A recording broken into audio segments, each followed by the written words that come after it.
Welcome into NFL Kickoff Live. It's the best hour of football talk every single Friday. We'll go around the NFL, talk about every team and every game, and we'll get you local insight that you can't get anywhere else but right here at Locked On. I'm your host, Tanitra Batiste. Alongside me are Jarvis Davis and Kyle Krabs. And guys, we're going to go straight to Thursday night football. The Jacksonville Jaguars started strong against the New Orleans Saints, but were not able to put them away until the last minute of the game, literally the last minute.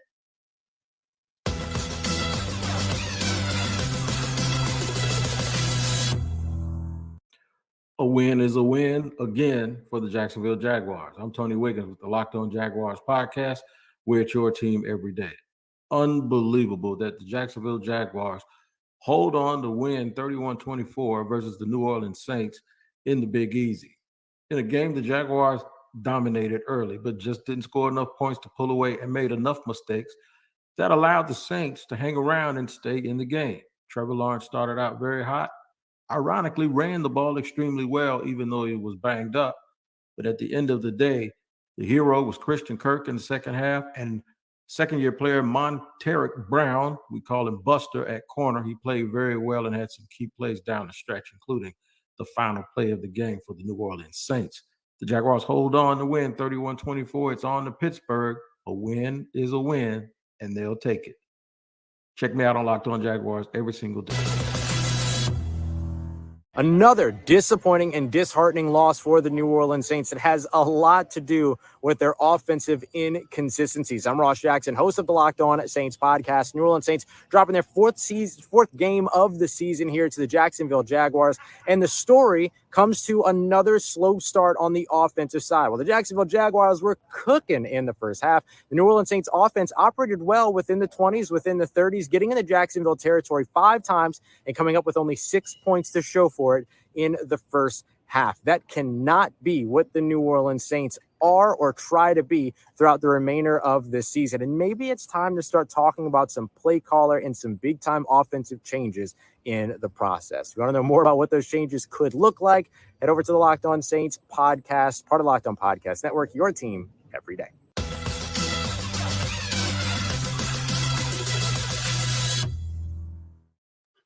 Whew, guys, that was some kind of game last night. Literally, it had you on the edge of your seat. Now, Jarvis, can either the Jaguars or the Saints, based on what you saw last night, maybe as your most recent sample size, can either of them be a contender? My quick answer for the Saints is no, because like I said, there are just too many issues. You paid $100 million to a guy like Derek Carr, who's been pretty average to above average quarterback in the NFL since he walked through that door.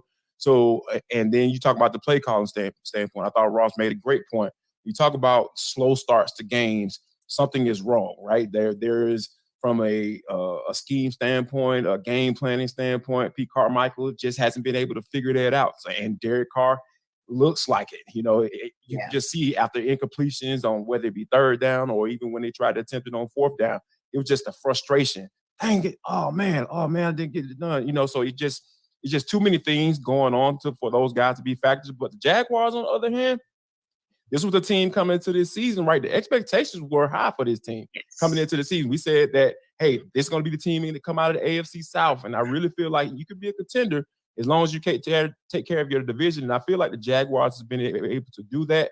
I like what I saw last night with Doug Peterson. He was being a little bit creative. You know, he was throwing a couple of tricks out of his bag since we're coming up on Halloween. I like how he did that. So I really feel like Saints, no, definitely not. But I think Jaguars are starting to get back into that conversation of, hey, we're going to make some noise in AFC South and we can make some in the playoffs as well. Yeah. And Kyle, for me, one of the telling things was the way Trevor Lawrence handled things on offense when it looked like that game was starting to get away from the Jacksonville Jaguars. His communication with Christian Kirk, his communication with Travis Etienne. I felt like Derek Carr was more like he was unraveling. Like you saw him go to the sidelines and really like go in on Chris Olave. You saw him have some frustration with Michael Thomas, and it shows the disarray, the very disarray that Jarvis talked about with the Saints. But I like that the Jaguars stuck in, like Tony said, they hung in there, Kyle, and a win is a win is a win. Yeah, what's that saying from Remember the Titans? Attitude reflects leadership, right? Yeah. You're sitting here looking at the Saints, and there's a lot of finger pointing. And I mean, Nitra, you didn't even mention the one where he got an Alvin Kamara's grill, where it looked like Kamara was supposed to convert his route on the outside, and there was a pressure, and Carr throws it expecting him that he was going to run a hitch, and Kamara kept running up the sideline. So ample examples of New Orleans not being on the same page. And I think the biggest roadblock, I think JD said it best, is that from a coaching perspective, play calling perspective, the Saints are more talented than this.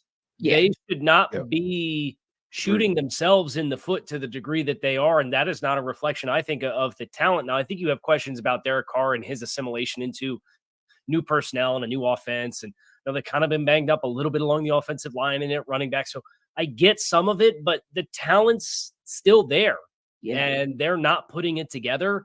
And you're getting to the stage of the season now where unless you figure it out really quick, it does limit what your ceiling is going to be for this season. I guess the silver lining is we expect the NFC South to be fairly closely bunched together all season long. But the AFC South side of things with the Jaguars, I expect them to only further pull away when you look at beyond the next couple of weeks. Now, they're at Pittsburgh, bye week, and then San Francisco. But then they go Tennessee. They got the Texans again. They'll be looking for revenge in that game after they lost by 3 touchdowns the first time that they played. They get the Panthers in there. They play the Titans twice. Like, this team's getting ready to leave the station as far as what their schedule is setting up for them to be. And it'll be interesting to see how their win total evens out in the end. But I do expect this Jaguars team to be playing probably in the wild card round with a home playoff game at a minimum this year. So, Jarvis, it sounds like to me KC is comfortable putting the Jags in what we will call the pretenders spot. But if you look at the Saints, now I know you probably don't think they're contenders. I'm sorry, contenders for the Jags, of course. But when we look at the Saints, do you put them in the contender category? Do you put them in on the rise, meaning that they're kind of on the bubble and we don't really know who they are yet? Or do you put them as pretenders because, like Kyle said, we're a third of the way into the season and maybe we know more versus less? Can I make up a category? How about the faller off the railers? That's why I see this thing. So not even on the rise, not pretenders. You're just off a cliff. Off the railers. Like that's where I call the Saints. Fall off the railers. Like, because here's the thing. Like Casey makes a great point. You talk about leadership. Like, look who's at the helm down there. Is it Sean Payton? Sean Payton still the head coach down there? As much as I despise Sean Payton, just as a human being, like, he is a heck of a coach. And I think that, his leadership that he had for that team and how he ran things down there, it's sorely missing. It's sorely missing right now because you have a guy, Dennis Allen, who has never really proved himself to be a head coach. He just basically been around long enough, and he was a good defensive coordinator, and then taking over after Sean Payton left. But he's just not a good head coach. And we're talking about all of these things going on, right? You're talking about the quarterback getting in the face of your runners, your starting running back, your star running back, right? A guy who coming off suspension and dealing with stuff out on the West Coast and all that, getting into all that stuff and facing some serious charges. So, and then you have the new quarterback in the new system. All of those things just start to compound each other, and you try to put out so many fires. At the end of the day, if you're not a good leader or a great leader, you're never it's gonna continue to snowball, and that's just why I feel where the Saints are right now. Now, granted, the NFC South is a division that is clearly up for grabs. I'm not going to sit up here and say that the Falcons and the Bucs are going to just run away with the division, but like when you're talking about setting yourself up for failure, that's what it looks like for the Saints to me.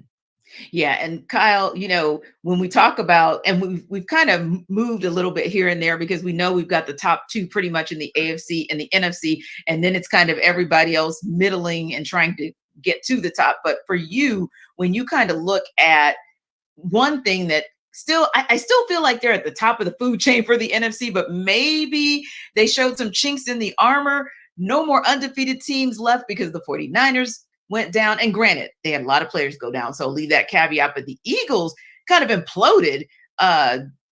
Really, Jalen Hurts imploded, but the Eagles kind of imploded, and there went their quote unquote undefeated season. So when you look at that, which loss last week, KC, would you say was more about their team and what they did versus who beat them, the 49ers or the Eagles?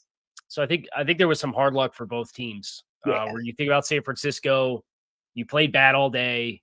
You played against a good defense. You had 3 of your best players that went down throughout the course of the game, but then you still had a chance to get the kick at the end of the game and win the game. Your third round rookie kicker missed the kick. Yeah. Whereas Philadelphia, and Lance Johnson, you're right. I would say that one was worse. I would say that the Eagles game was worse because you still had the ball with the lead in the final 3 minutes, and Jalen Hurts threw his worst interception. I would say, of the interceptions that he had, he tried to throw a screen to Dallas Goedert that his hands got hit as he was turning upfield, and it popped into Quinnen Williams' hands for one. And then the other one, he got hit with a pressure and the ball popped out of his hands up into the air and it knuckleballed over to one of these corners for the Jets. The one interception that Jalen Hurts threw that was egregiously a Jalen Hurts mistake was the one with 3 minutes left in the game that Tony Adams runs back into the red zone, and it set the Jets up to score the game-winning touchdown. So I would say the San Francisco loss was worse, or the more understandable, and the Philly loss was worse because of how that game script played out in the final 5 minutes. Yeah, I would have to agree with you as well, because when I look at it, maybe the biggest loss, and really not lost because I think he's been practicing and he's expected to be back, was Lane Johnson. But other than that, you pretty much were at full strength. This was just kind of that implosion type of a game. It felt like for the Eagles. They just seemed just a little bit disjointed compared to the team that has been ascending since looking disjointed from week one. But what say you, Jarvis? I mean, you look at both of these teams, you look at them going down last week. Which one do you feel is more about the team? Was it more about the Eagles and how they played, 49ers and how they played, or who they were up against?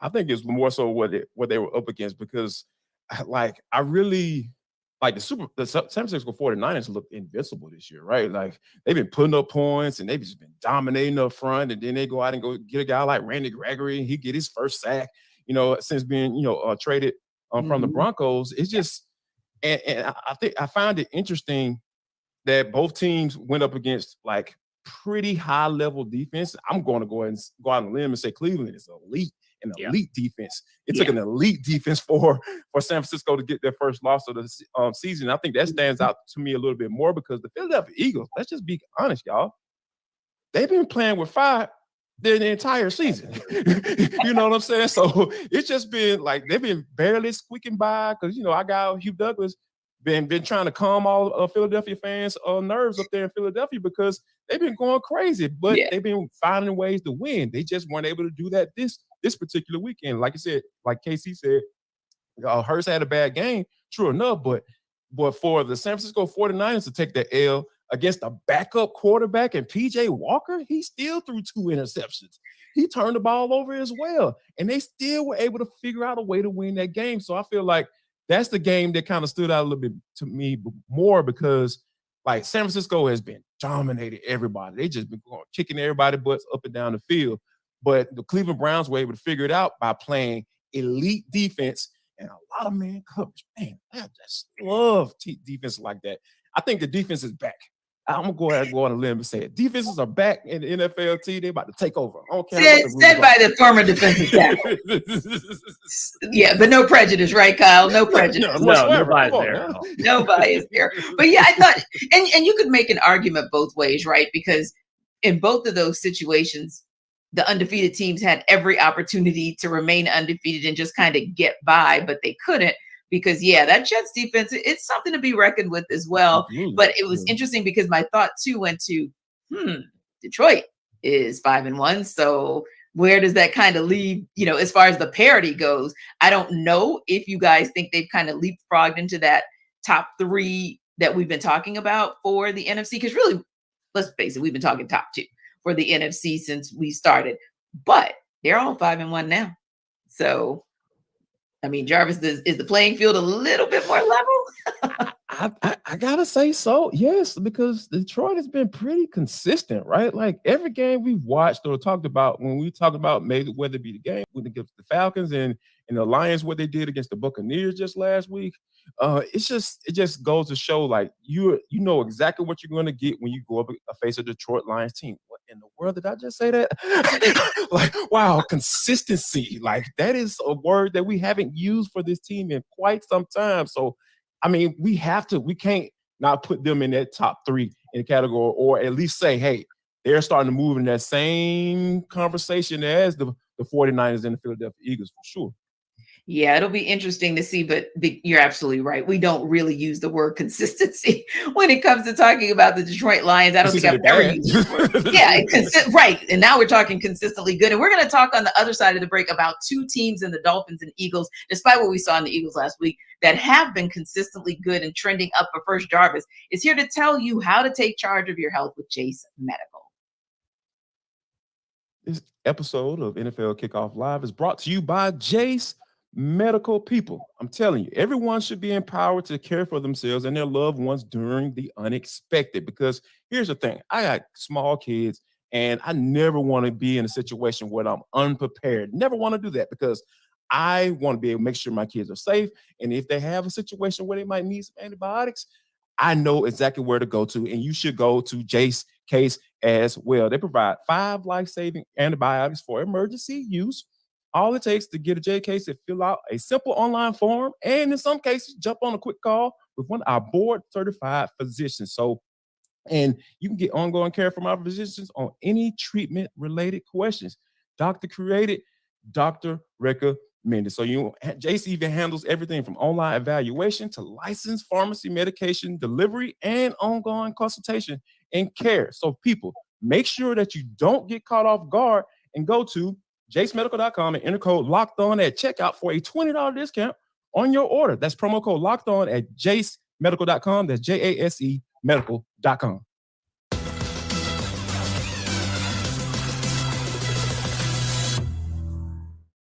Oh, yeah, we got a big showdown coming up this weekend between the Dolphins and the Eagles. And we talked ahead of the break about those upper echelon teams over on the NFC side. But Kyle, Miami is right up there in that conversation on the AFC side. Of course, they, along with Kansas City, are both 5-1. And Jacksonville Jaguars are kind of right there, sneakily good at 5-2. But let's talk about your Dolphins. Man, oh man, are they looking good? I was kind of surfing through some things this morning, and this is the first time since maybe his Alabama days have I heard conversation about Tua Tagovailoa taking the top award in a league. When we were having conversations about him back in college about Heisman, talking about him being the MVP. I mean, Kyle, first of all, you follow this team, you cover this team each and every day. What about this team has them ready to take on the Eagles in a tough environment like Philadelphia? I think that the loss that Miami took this year, they went to Buffalo in week 4. Yes. And the Dolphins spoke, the coaching staff and the players spoke after the game about how that environment challenged the timing of their offense because they're such a shift and motion-oriented offense. Yes. They have motion at the snap on over 60% of their offensive plays.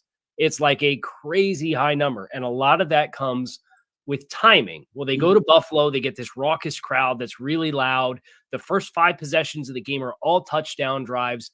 And then Miami gets out of sync a little bit. And they spoke about how their communication and their timing was impacted by what they experienced in Buffalo. Well, they spoke about it in week 4. You've now had 3 weeks to think about the next road game environment you were going to go to, knowing that it was Sunday Night Football against the Philadelphia Eagles. Yeah. What have you done with your communication system, whether that's hand signals, nonverbal cues, silent count, whatever? What have you done to address how it impacted you in Buffalo and do it differently this week? And I think that's the biggest change for something that they endured earlier this season, because the talent's there. You look at the offensive production, you look at the speed, you look at the explosive plays, everything compounds on top of itself between the skills of Tua Tagovailoa, with the skills of the receiver, with Mike McDaniel's play calling. This has been one of the better performing offensive lines in football on both fronts, with the run game and the pass game. And that was not necessarily expected at the beginning of the year. There are a ton of Dolphins fans that had a million questions about the offensive line. And Teron Armstead's on injured reserve right now. And they're still performing at a high level. So the talent's there. It's the ability to take what you do and put it into an environment that's a big game environment where you're not at home, and apply it. And I think that's the big question for Miami coming in. But I think the fact that they've already done it once gets them in a better position to do it against the Eagles. Yeah. Now, JD, Philly is on fire right now. Still, it's been about 5 days and they are still having meltdowns about what happened with the Eagles. But they should look at Jalen Hurts. Meltdowns. Yeah, I mean, exactly. But they should look at Jalen Hurts' record, because his only back-to-back loss situation since he started in the league was early in his first year. It was October of 2021. So it's been 2 years since him being a starter under center for the Philadelphia Eagles. He's taken back-to-back L's. What about a reset from the debacle from last weekend can allow the Eagles to get a win this weekend with a team like Miami, to Kyle's point, that's really functioning on all cylinders, and they just continue to improve week by week? Run the quarterback. Call quarterback runs, not scrambles and everything. You're in trouble and all that stuff. I'm talking about call quarterback runs, because here's what that's going to do in the game like this. When you're coming up against a high-powered offense like Tua and all those guys and all those track runners they got on their offense, like those, you want to keep those guys off the field. So you want to talk about ball control, and you have the offensive line to do it. They're one of the better offensive lines, like KC mentioned, in the National Football League. So you're going to have to go up there and say, hey, we're going to take the air out of the ball, and we're going to convert in the red zone, and we're not going to turn the ball over, because, there's no formula for a quarterback throwing the ball as much as Hurts did and turn the ball over like he did, though, because those were just bad turnovers, and you can put your defense in bad situations. Jalen Carter is hopefully going to be back this week. That man, you bring the man back into the situation like that. Those are some of the things that can help you dominate the game like you need to do on both sides of the football. So if they can take the air out of the football, those call quarterback runs, don't necessarily put it all on Jalen Hurts' arm, to get the job done, because we know he can get it done doing both, right? They almost won that Super Bowl. They were really close to getting it done. Just getting it done. So now it's just a matter of getting a little bit more of that style offense. I know you got a new offense coordinator and everything like that. I know that guy's out the door, but you need to start implementing some of those things that brought Jalen Hurts to this point, right? This is what brought him to that point, using his legs as well, and have an MVP caliber situation at the quarterback spot. So I think that they can do that. Yeah, that'll definitely be an intriguing matchup Sunday night. Another interesting game this week will be with the second place Pittsburgh Steelers, a team that not many people believed, including Steeler Nation right here, in before the season, and the Los Angeles Rams, as they look to try and stay relevant in a very quirky NFC West, of course, outside of 49ers. Locked On Rams host Doug McCain joined our Locked On Steelers host Chris Carter to break down this can't-miss game.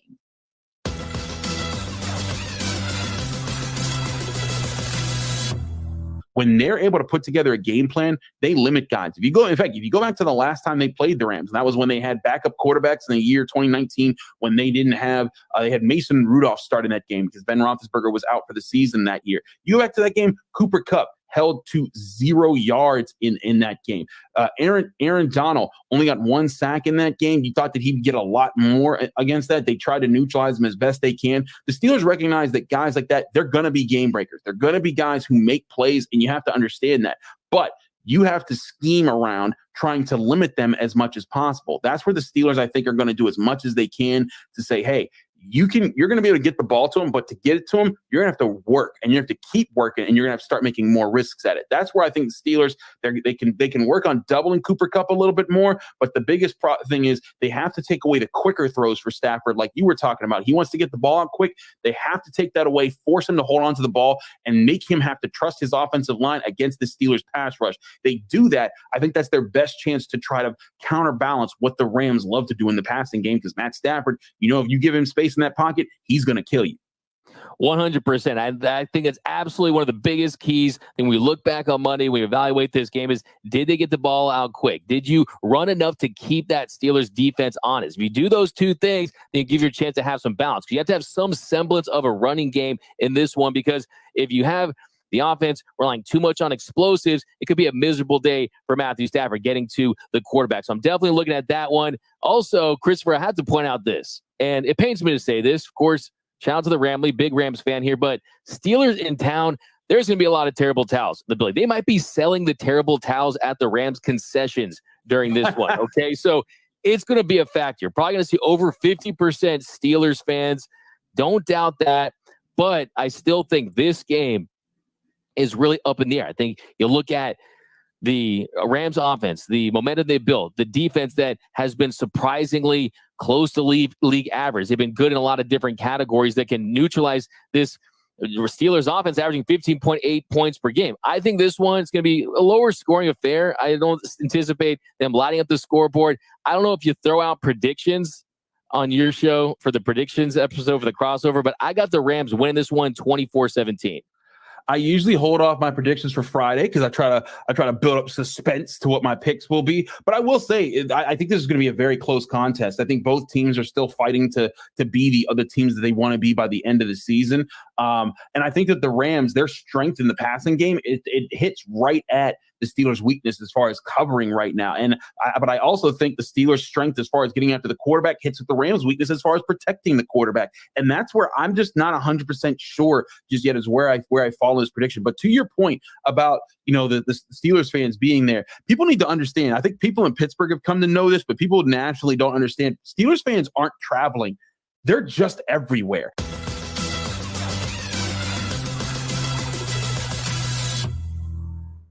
He's right. I went to a Steelers-Rams game a couple years ago in LA, and I thought I was in Pittsburgh. That said, Kyle, I think it's interesting that the guys talked a little bit about Cooper Kupp, who obviously has been back now. I think this is his second game back, which is great for that offense for Matt Stafford. But there's another guy who's really been on fire for that team, who the Steelers are going to have to definitely make sure that they're watching out for, right? And I'm thinking about like Joey Porter Jr. They're looking at elevating him to kind of beef up that secondary. But I mean, what do you think about that passing game and that passing attack for Matt Stafford? Is it more potent than what that secondary for the Steelers can do?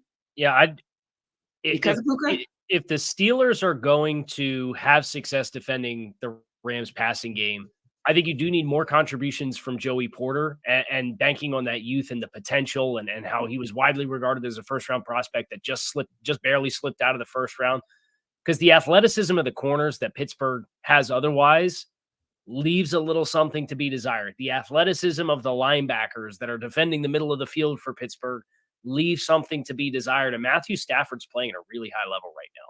Yeah. So Stafford throwing the ball to Puka Nacua, having Cooper Kupp back, that combo of guys, regardless of what other injuries the Rams have on the offensive side of the ball, with Kyron Williams being banged up, I don't think it matters because I look at Pittsburgh's back seven, and yeah, you've got Minkah Fitzpatrick back there, but you need somebody to help you change the math and be able to send confidently extra attention towards one of the other receivers. And if it's not going to be Joey Porter that steps up and provides that for them, I don't know that they have the horses to do it. Yeah. And Jarvis, when we talked a little bit earlier about Dolphins, Eagles, one of the things that you mentioned that would be in the Eagles' favor is time of possession. And with a guy like Matt Stafford having rhythm in that passing game, you kind of want to keep him off the field as well. But if you keep him off the field, Steelers, then what are you guys going to do? Like, what is Kenny Pickett going to do? George Pickens has kind of been Captain Sava for Kenny Pickett, but he's got to step up the level of his play, and they've got to see more from their run game, from their 1-2 punch. If they're, Najee Harris, Jalen Warren, they've got to see more from that 1-2 punch, I think, if they're going to have an opportunity to get this win. But what do you think is their best path to a win? It's going to have to be getting your Najee Harris and more involved because he hasn't rushed for a touchdown this year. Right. And it seems like Jalen Warren is kind of taking over that whole lead back situation, especially when you talk about what he can do in the passing game from that standpoint. So, yeah, like the Steelers offense, we've been talking about on this show, ever since we started this bad boy, about how the weirdness of this offense, because they have weapons. Obviously, Deontay Johnson goes down. I think he's in the practice window right now, so we'll see whether or not he's going to be able to return. But you still have guys. You got George Pickens, you got Freiermuth, you got Jalen Warren, you got Najee Harris.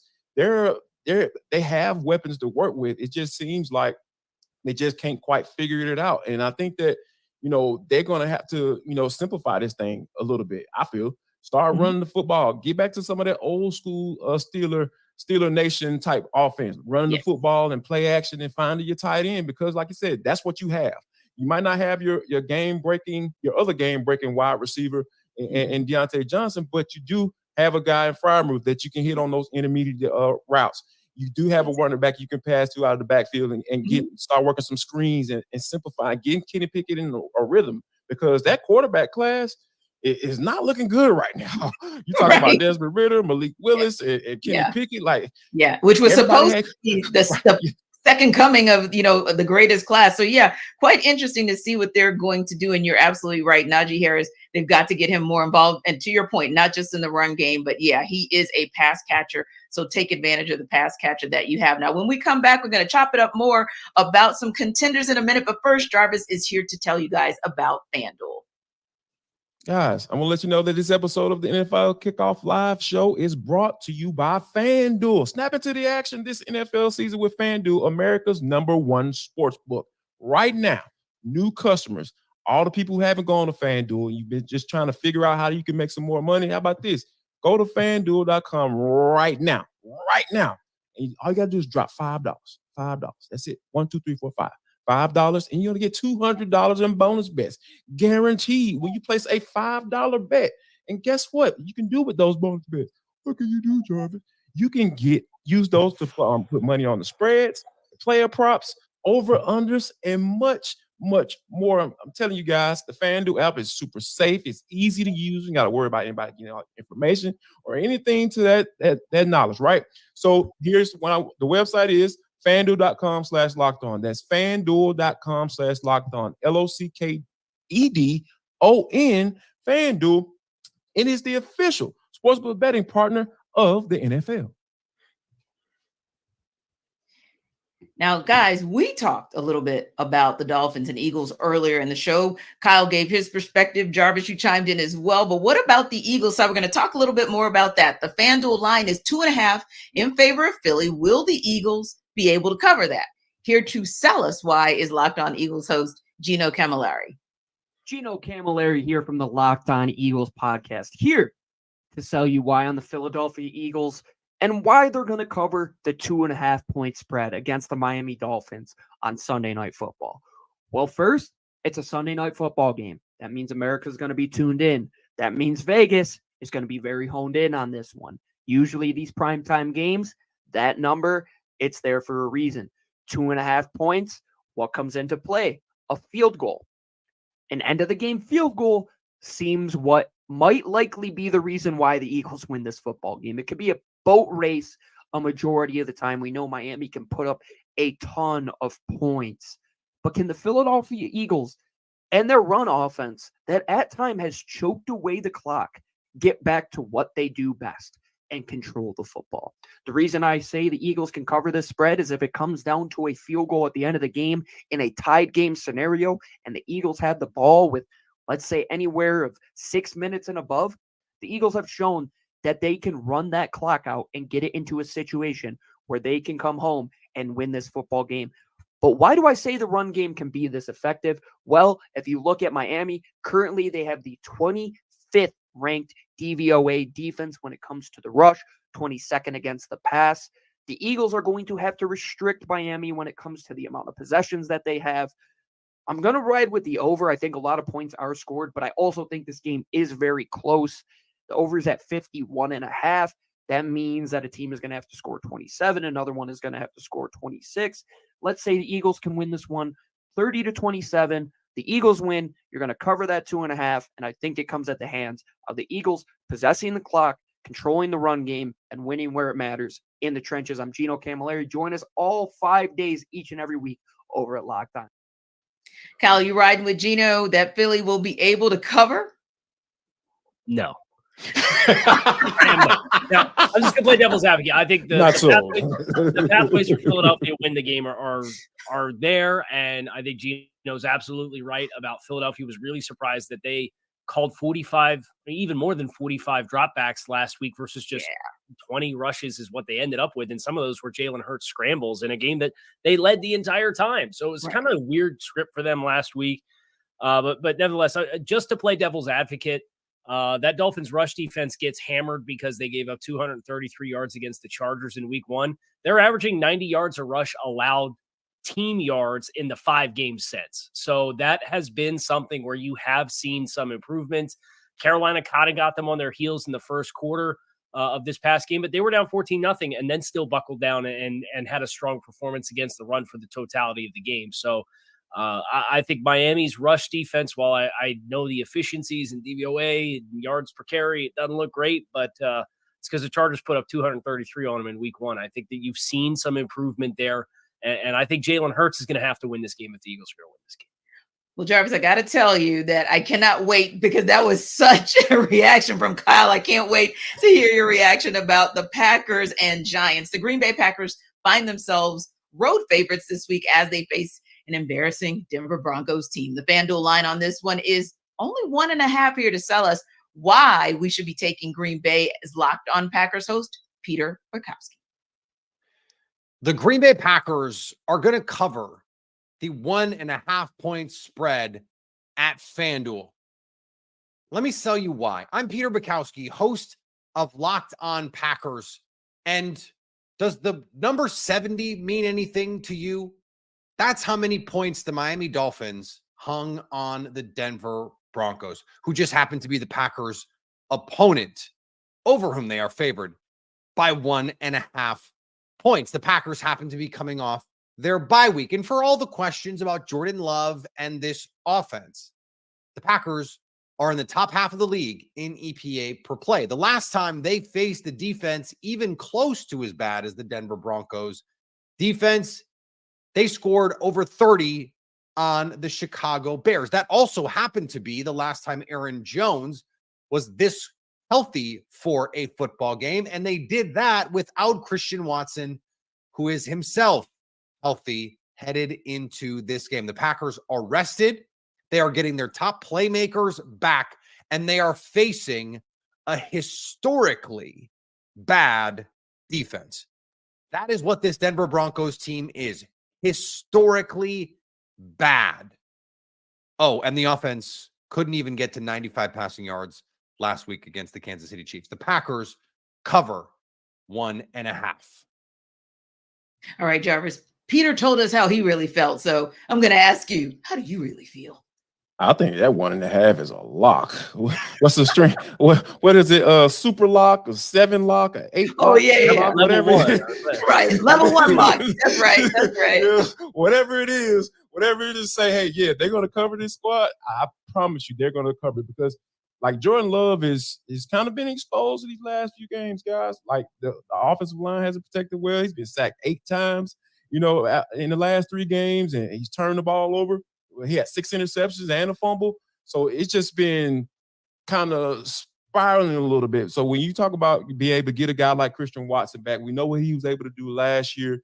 And as far as production goes with Aaron Rodgers, so we know his capabilities. You got Romeo Doubs that can, get the job done as well. So I think that when you have a situation where your young quarterback is struggling, hey, you get back to the basics. I hate to try to take offenses back to 1999 and the early 2000s, but that's what it is. When you have a young quarterback who's struggling, you're struggling in protection and being able to do that, I really feel like you get back to the basics because we've seen Jordan Love have some success, right? In that first 2 games against the Falcons, you had those 6 touchdowns and no interceptions. He played clean, right? But I think that now you kind of get back into it, get him in some similar plays that where he has some success and make sure they're able to, do that. So I think that if they do those things, I think they're definitely covering this game. Now, Jarvis, you can't say the 99 and the 2000s and think that I will not catch that. But anyway, Kyle, when we talk about this team, I've been listening to 400 Degrees. You just caught it like it's 2 seconds late. It's been in my brain the past couple of days. Sorry. Work with me, Jarvis. Work with me. But anyway, Kyle, I think you're working with me. I think you're probably a few minutes ahead of him. So I'm going to ask you this question. In all honesty, and it's kind of weird because you were thinking of when the Green Bay Packers kind of made it clear that they were ready to part ways with Aaron Rodgers, that Jordan Love was ready to really take over the reins and at least help them to kind of get back to some semblance of glory. But what do you make of his performance thus far this season? I don't envy Jordan Love for having to step in for Aaron Rodgers. I don't envy Jordan Love for having an offensive line that's now has David Bakhtiari out for the year again. That's one of the best left tackles in football. He has not been healthy. Elton Jenkins was banged up for them and has missed some time as well in the first month and a half of the season. So that's your best two offensive linemen. And then, oh, by the way, Aaron Jones has missed a bunch of time. A.J. Dillon does not look like he's got anything beyond first gear anymore.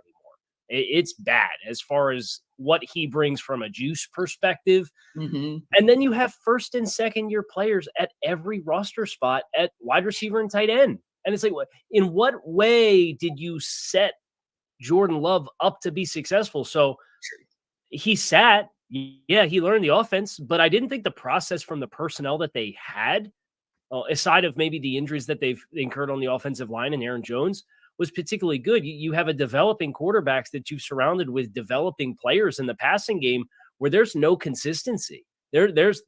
He's learning how to do it, and the guys who are doing everything else around him are learning how to do it too. And I think that creates this vacuum of volatility where you've seen it with Green Bay, and the turnovers have come in bunches, and it's been really stop and go. And I agree with Jarvis. If they're going to get it right, let's wind the clock back a little bit. Let's play some old school football. Let's let Aaron Jones, you're paying him $12 million a season.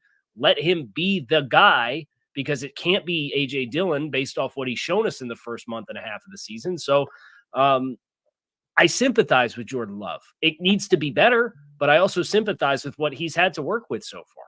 Yeah. And speaking of wanting to turn the clock back, I'm sure the New York Giants and the Washington Commanders would want to do the same from their glory days. But right about now, not the top of the NFC East, the bottom of the division. The Commanders come in on FanDuel as 3-point road favorites, which isn't really a surprise to anyone, but here to still sell us why the Giants can be a factor in this game, our Locked On Giants host, Patricia Traina. The New York Giants are a 2.5-point underdog at home against the Washington Commanders this weekend. But if you're looking for a reason to roll with Big Blue, look no further than the Giants' philosophical shift on defense the last couple of weeks regarding the blitz. New York has blitzed under 20% of the time in each of its last two games, instead getting home with a 4-man rush. Why is that significant?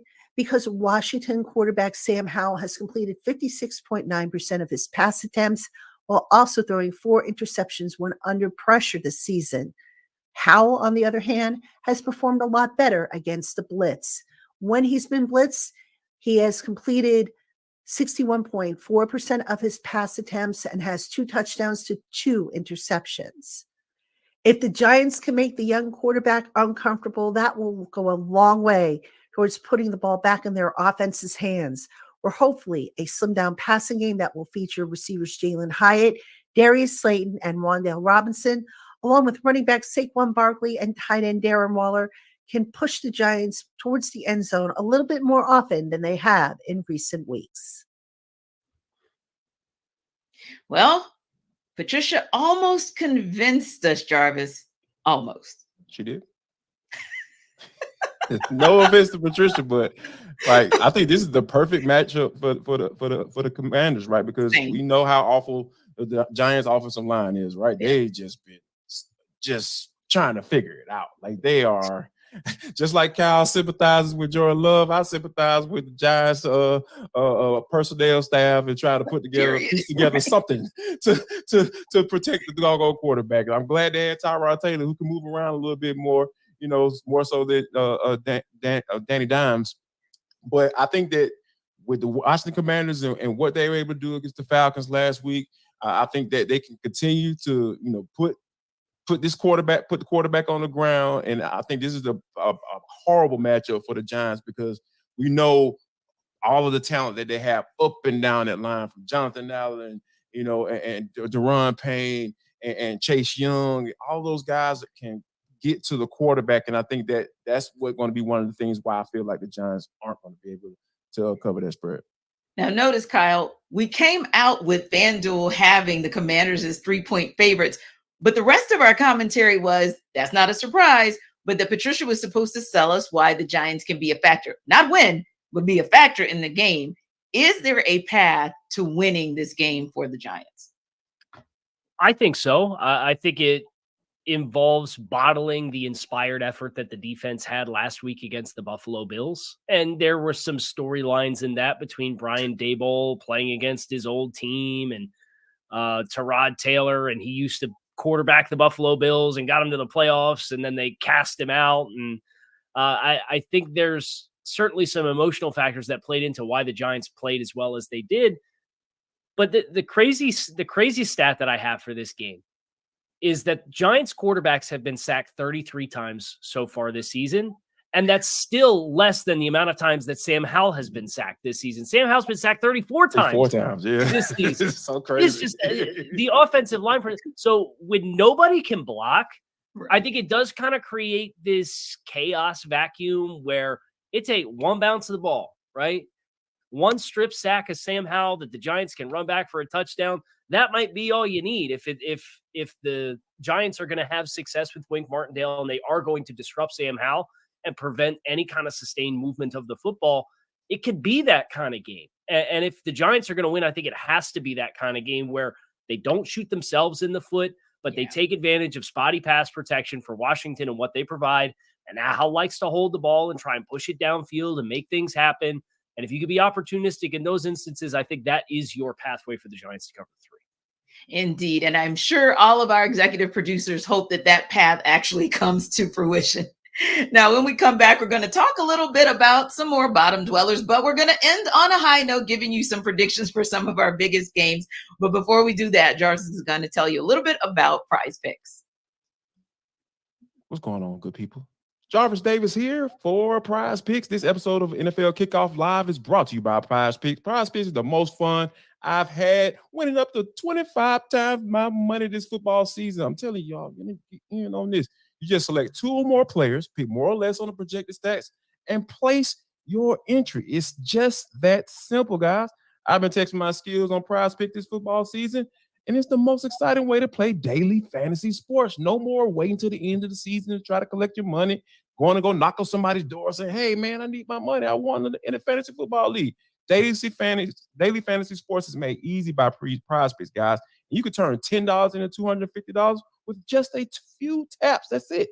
I'm telling you, they even offer weekly promotions that can lead up to big payouts like Taco Tuesday. We're going up each Tuesday. Prize Picks discount select player projections up to 25% to provide even more value. So here's what I want you to do. I want you to go to prizepicks.com/lockedonnfl. That's prizepicks.com/lockedonnfl. LOCKEDONNFL. You know how to spell that. I'm telling you. And you're going to get a first deposit match up to $100. Prize Picks, daily fantasy sports made easy.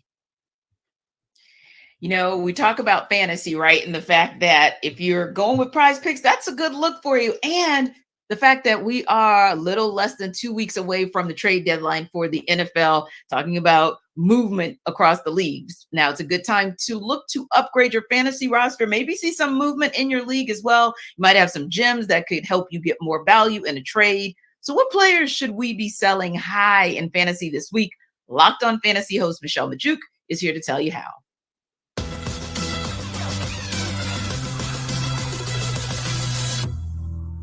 There are 3 players that I think you need to sell high on, trade away prior to Sunday morning. First off, being Falcons tight end Kyle Pitts. I know he's had back-to-back good fantasy weeks, something he actually hasn't done in a couple of years now. And it's hard to trade away a producing tight end. I get that, but he's not even the top producing tight end on his own team. Jonnu Smith is actually averaging over 2 more fantasy points per game in PPR leagues than Kyle Pitts since week 2. And with Kyle Pitts, I mean, pass production has not been great. He's played 16 games since the start of last season. And over that time, he's had 3 or fewer receptions in 11 of those 16 games, fewer than 50 receiving yards in 13 of those 16 games, and 3 total touchdowns over that time span. I don't envision Kyle Pitts is going to score that much more than the other low-end tight ends that you can get off the waiver wire and kind of stream. So in that case, I would rather just trade away Kyle Pitts high right now and upgrade at another position. Another guy I'm looking to trade away this week is wide receiver George Pickens of the Steelers. Pickens posted a career high 130 receiving yards in week 5 prior to the Steelers bye. But now I think is a good time to trade him. There's no doubt that he's extremely talented, but he's stuck with Matt Canada and Kenny Pickett. 2 guys that they can't get their crap together, right? And they only sometimes remember George Pickens even exists. So in that case, I don't love how highly inconsistent he's been for fantasy. And then you also have Deontay Johnson coming back from IR. Deontay Johnson is the lead wide receiver on this team. He's the top target guy, and he's going to steal targets away from George Pickens, which is going to make him even more inconsistent. So in that case, I'm looking to sell him high off of that career game he had in week 5. And then last up, it's Patriots running back Ramondre Stevenson. He actually had a pretty nice game last week, and I think that's why you can sell him right now. It was against a really weak Raiders run defense, but he came through with a good fantasy week. But the 3 weeks prior, he scored a combined 15.6 fantasy points in a full PPR league from weeks 3 through 5. Like, he was unusable. He was destroying your team.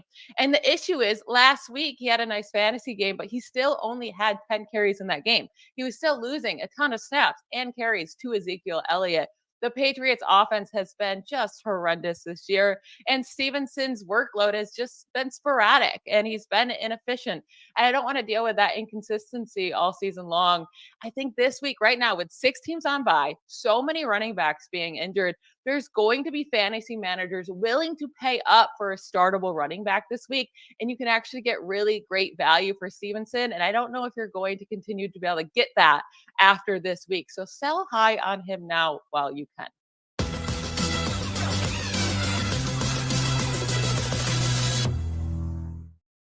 Trade Kyle Pitts.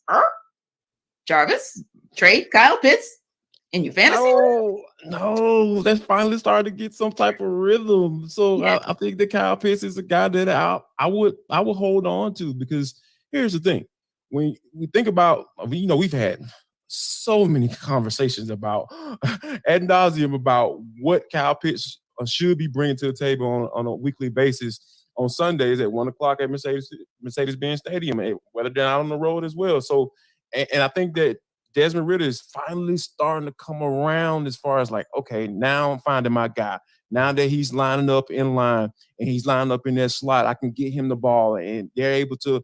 Arthur Smith is able to, scheme up, some good plays for him so he can get him the football. And I think that, last week he was able to get into the end zone, and he was actually lined up on the outside on that particular play and beat double coverage.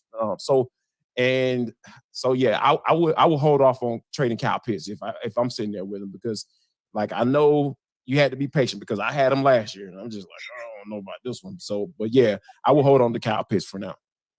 Now, Kyle, another one that had me kind of scratching my head, trade George Pickens. And I can definitely hear Michelle's rationale, because Deontay Johnson is essentially, well, they're kind of 1A and 1B, just to be honest, when he's in. But Deontay Johnson, Deontay's not a threat yet because he's coming back if he actually gets to play. So I don't know if it's the time. Do you think it's the time to trade George Pickens? I think there's maybe a nice opportunity to cash out high long term. If you feel like, well, and now Pat Freiermuth's banged up, and it sounds like he's going to miss a little bit of time. So you've got Deontay coming back, and Pat's going out, and Jarvis is talking about how we need to get Najee Harris more involved to fix the offense and play more sustainable football, which I generally agree with. So you're looking at George. He's got over 400 yards from scrimmage, and I think that's like far and away the highest on the Pittsburgh offense thus far. Oh, yeah. If they are going to find balance at some point this season, maybe this is kind of the opening of that window to cash out high there, if you think that's the case. But I actually really agree with Michelle on Ramondre Stevenson. And if you're looking to cut your losses, you might not be able to sell high here. But they got the Bills and the Dolphins the next 2 weeks at 1-5 already. He's logged his 2 lowest carry totals of the season the last 2 weeks with 8 and 10 carries respectively. He's averaging they're averaging as a team less than 3.5 yards per carry. And then you look at what they have down the stretch when you think about playoff time, and they play the Bills, the Jets, and the Chiefs in a 4-week stretch at the end of the season too. So yeah, I'd be selling on Ramondre Stevenson. Whatever you can get, I'd probably be trying to get it at this stage for him.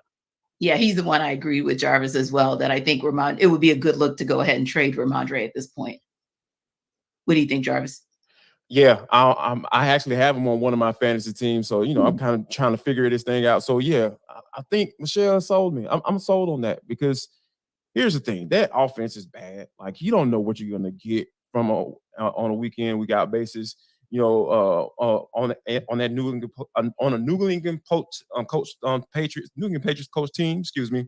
I think there is something there that we have to understand, like what's going on in there, and you kind of got to look at the whole landscape. I understand the whole digging into the numbers and all that stuff, but look at it from a long-term standpoint. Okay, does Ramondre Stevenson going to give me the best chance to win my game on a weekly basis? And if you kind of having the foresight to say, you know what, let me see what I can get for him coming off of a good performance against the Raiders. So yeah, I think that's an excellent idea, and I might actually try to reach out to some folks to see if I can trade him on my squad.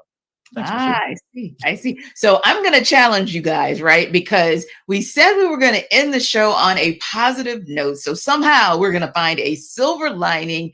And I don't mean that like I'm slanting in the direction of the Raiders, but we're going to find a silver lining in this upcoming game where there's no Jimmy G, there's no Justin Fields. We just got the notification Fields is officially out for this game. Raiders and Bears are playing with Brian Hoyer and Tyson Bagent, respectively.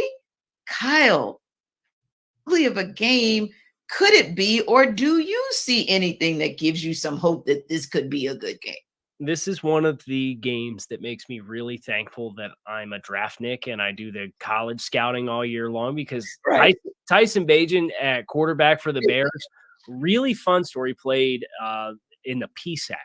And if you don't know what the PSAC is, it's like the Pennsylvania State Athletic Conference. And Casey. Like Kutztown and Pittsburgh and Westchester, and Tyson Bagent played in that level of competition, and he went to the Senior Bowl this past winter and really made an impression. He's a really fun story. He's had some really bright flashes on tape. He had some bright moments at the Senior Bowl. I had a chance to talk to him down there in Mobile, and I was impressed with his football IQ and just how well he grasped the game for coming from that level of competition. So my silver lining is this is a player with a fascinating story that has a really cool opportunity to do something with it in the midst of what is looking like a sunk season in Chicago. Yeah. And I'm excited to see what he does with it. And we'll see what kind of production that leads to. I don't know my expectations as a whole for Chicago offensively are particularly high, but I'm rooting for Tyson to have a good performance just because he's somebody who kind of embodies the pathway that a lot of players, not your household names that everybody knows or are on billboards, but a lot of players and the journey that they take to try to achieve their league dreams and live in and play in the NFL.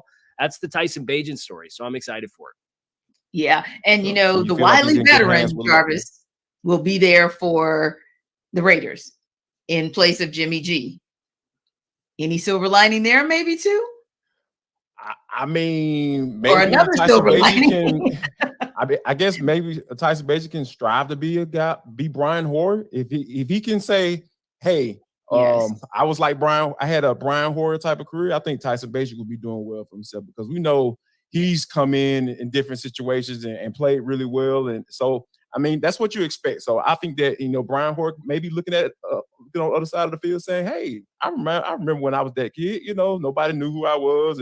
And I'm coming in, and having to be able to come in and have a solid NFL career. And I think that's what all Tyson strives to have. And like I said, if he can have a career like Brian Hoyer has had, yeah, he'd be doing well for himself. Tanitra, I got your silver lining for the Raiders. Okay, let's go for it. Josh Jacobs is going to average more than 4 yards per carry for the first time this season against that Bears rushing defense with those young guys on that defensive line. Jacobs obviously won the rushing title last year. Right. His high watermark for yards per carry this season is 3.6 in a game. He's going to get over 4 this week. So if you're a Josh Jacobs fantasy owner, to kind of tie everything back together, there's your silver lining. That might be a good look. That definitely might be a good look. And, Jarvis, Devontae Adams had some words, some very, very strong words this week about what his expectations are. So sometimes, as you know, as a former player, you hear from that player and it makes a world of difference in terms of how you approach the game. So, yeah, give him the football. I mean, I think that's all he was saying. Like, hey, give me the rock, and I know we're going to win some, continue to win some games. That's it. Yeah. And that's what I think as well. It was just really sort of one of those calls. And I think, Kyle, you mentioned it earlier.